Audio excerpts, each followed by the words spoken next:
歡迎嚟到五餅二魚查經，我哋用廣東話查考聖經。今日我哋睇哥林多前書第8章到第9章。第9章第1節講到關於祭偶像嘅食物。我哋曉得我哋都有知識，但係知識係叫人自高自大，唯有愛心能夠造就人。如果有人自以為知道乜嘢，佢其實仍然唔知道佢所應當知道嘅。如果有人愛神，佢係神所認識嘅人。我睇完呢啲經文呢，我就問自己啦，到底過去我做咗基督徒之後，我成長咗啲乜嘢呢？我又退步咗啲乜嘢嘢呢？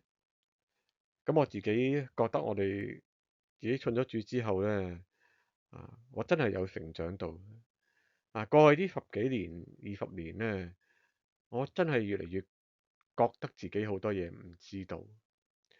以前自高自大，以為自己知道好多嘅事情，但係慢慢人大咗，經歷多咗，發覺好多嘢其實係自己唔係真知道嘅。